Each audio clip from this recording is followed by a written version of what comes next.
आज की वीडियो में मैं आपको एक्सेल के बारे में चंद शॉर्टकट की और यूजफुल टिप्स एंड ट्रिक्स बताने जा रहा हूं। लिहाजा आपसे गुजारिश है कि इस वीडियो को एंड तक लाजमी देखिएगा ताकि आपको एक्सेल के बारे में यूजफुल इन्फॉर्मेशन का पता चल सके। लेकिन आगे बढ़ने से पहले आपसे रिक्वेस्ट है कि अगर आपने चैनल को सब्सक्राइब नहीं किया तो नीचे सब्सक्राइब के बटन पर क्लिक करके बेल आइकॉन को प्रेस करें ताकि नई वीडियो का नोटिफिकेशन आप तक पहुँच सके। तो चलिए स्टार्ट करते हैं। सबसे पहले ये जानने के लिए कि एक्सेल में टोटल कितने नंबर ऑफ रोज और कॉलम्स हैं, तो इसके लिए ये सामने एक नोट का बटन दिखाई दे रहा है। आपने सिंपली इस पर क्लिक करना है तो एक्सेल आपको टोटल नंबर ऑफ रोज और कॉलम जो एक्सेल में है वो दिखा देगा। तो ये शो कर रहा है कि एक्सेल में टोटल नंबर ऑफ रोज जो है वो 10,48,576 है, जबकि कॉलम की तादाद 16,384 है। आप मुख्तलिफ फंक्शन की इस्तेमाल करके एक्सेल में चारों तरफ भी घूम सकते हैं। मिसाल के तौर पर अगर आप एक्सेल में बिल्कुल आखिरी कॉलम पे जाना चाहते हैं तो आप कंट्रोल के साथ एंड के बटन को प्रेस करेंगे तो ये एक्सेल आपको आखिरी कॉलम तक ले जाएगा।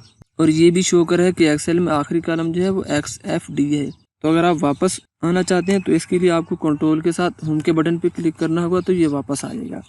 इसके अलावा अगर आप एक्सेल में बॉटम पे जाना चाहते हैं तो सिंपली कंट्रोल के साथ पेज डाउन के बटन पे क्लिक करना है तो ये बॉटम पे आ जाएगा। और फिर वापस ऊपर जाने के लिए आपने कंट्रोल के साथ पेज अप के बटन पे प्रेस करना है तो ये वापस ओरिजिनल पोजीशन पे आ जाएगा। एक्सेल में ये जानने के लिए कि इस वक्त करंट टाइम क्या है तो इसके लिए सिंपली कंट्रोल प्लस शिफ्ट के साथ सेमीकोलन के बटन को प्रेस करना होगा तो ये टाइम दिखा देगा। इसके अलावा अगर आप करंट डेट जानना चाहते हैं तो इसके लिए सिंपली आपने कंट्रोल के साथ सेमीकोलन के बटन को प्रेस करना है तो ये आपको डेट शो कर देगा।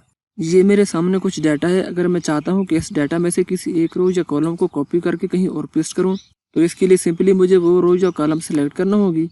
सिलेक्ट करने के बाद मुझे कंट्रोल प्लस C के बटन को प्रेस करना होगा। जो ही मैं कंट्रोल के साथ C के बटन को प्रेस करूंगा तो ये कॉपी हो जाएगा। इसके अलावा जहां मैं चाहूँ इसे पेस्ट कर सकता हूँ।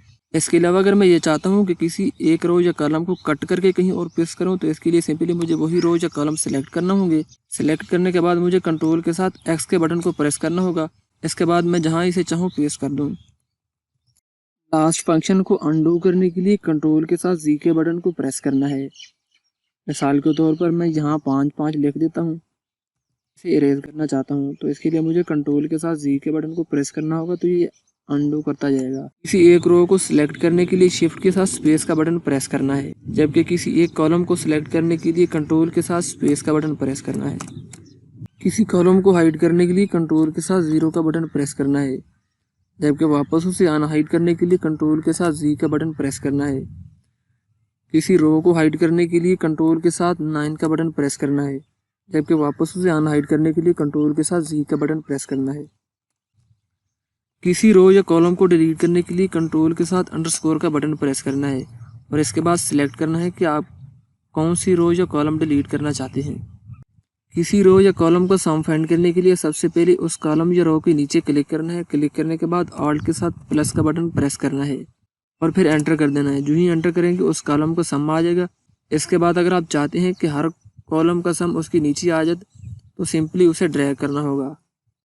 किसी रो या कॉलम का कम्युलेटिव सम फाइंड करने के लिए सबसे पहले उस कॉलम या रो के नीचे क्लिक करना होगा। मिसाल के तौर पर अगर मैं चाहता हूं कि मैं इस रो का कम्युलेटिव सम फाइंड करूं तो सबसे पहले इसके नीचे क्लिक करना होगा। क्लिक करने के बाद =2 के बटन के साथ सम लिखना है और फिर छोटी ब्रैकेट के साथ इसके ऊपर वाले डाटा को सिलेक्ट कर देना है। सेलेक्ट करने के बाद ब्रैकेट बंद कर देनी है और फिर एंटर कर देना है। इसके बाद दूसरे डाटा के नीचे आ जाना है। नीचे आने के बाद फिर =2 के बटन पे प्रेस करना है और फिर सम लिखकर इसके ऊपर वाले डाटा को सिलेक्ट करना है। प्लस के साथ इसके बिल्कुल लेफ्ट वाले डाटा को सिलेक्ट कर लेना है और फिर एंटर कर देना है। यहीं आप एंटर करेंगे पहले 2 डाटा का कम्युलेटिव सम आ जाएगा। इसके बाद आप इसे ड्रैग करें राइट की तरफ, ये बाकी तमाम डाटा का कम्युलेटिव सम दे देगा। इसके अलावा अगर आप किसी डाटा को डेसिमल में कन्वर्ट करना चाहते हैं तो इसके लिए सिंपली आपको डाटा सेलेक्ट करना होगा और सेलेक्ट करने के बाद कंट्रोल प्लस शिफ्ट के साथ 1 को प्रेस करना होगा। जो ही आप कंट्रोल प्लस शिफ्ट के साथ 1 को प्रेस करेंगे तो ये आपको डाटा डेसिमल में शो कर देगा। इसके अलावा अगर आप डाटा को डेट में कन्वर्ट करना चाहते हैं तो इसके लिए कंट्रोल प्लस शिफ्ट के साथ 3 को प्रेस करना होगा। अगर आप अपने डाटा को करेंसी में चेंज करना चाहते हैं तो इसके लिए कंट्रोल प्लस शिफ्ट के साथ 4 के बटन को प्रेस करना होगा। अगर आप अपने डाटा को परसेंटेज में कन्वर्ट करना चाहते हैं तो इसके लिए कंट्रोल प्लस शिफ्ट के साथ 5 के बटन को प्रेस करना होगा। अगर आप एक्सेल में एक से ज़्यादा शीट क्रिएट करना चाहते हैं तो इसके लिए फंक्शन प्लस शिफ्ट की के साथ F11 को प्रेस करना होगा और वापस पहली शीट पे आने के लिए शीट 1 पे क्लिक करना होगा।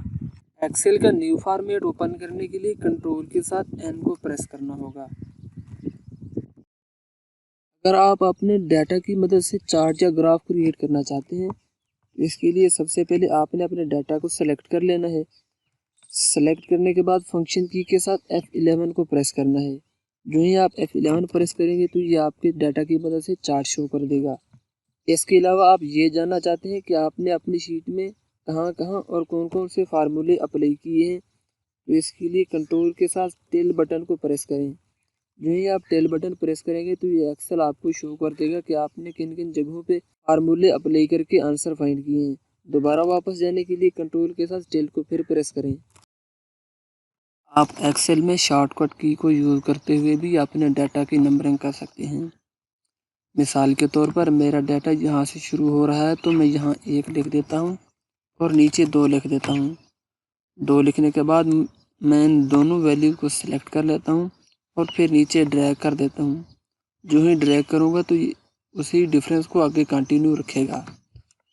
इसके अलावा आप ये भी कर सकते हैं कि यहाँ पे स्टार्टिंग वैल्यू लिखेंगे। स्टार्टिंग वैल्यू लिखने के बाद अब यहाँ पे एक ऑप्शन है फिल का, वहाँ पे जाकर सीरीज को सिलेक्ट कर लेना है। सिलेक्ट करने के बाद आपसे वो पूछेगा कि आप अपनी नंबरिंग रो वाइज करना चाहते हैं या कॉलम वाइज। तो मैं यहाँ पे कॉलम वाइज अपनी नंबरिंग करना चाहता हूँ तो मैं यहाँ कॉलम को सिलेक्ट करूँगा और यहाँ पे एक से दूसरी वैल्यू के दरमियान डिफरेंस लिख दूँगा। क्योंकि मैं एक के डिफरेंस से इसे कंटिन्यू रखना चाहता हूँ तो ये मैंने 1 लिख दी है और ये आगे पूछ रहा है स्टॉप वैल्यू कि ये सिलसिला कब तक जारी है। तो मैं चाहता हूँ कि ये सिलसिला 10,000 तक जारी है। फिर मैंने इसे एंटर किया तो इसने 1 से लेकर 10,000 तक यही सिलसिला कंटिन्यू रखा।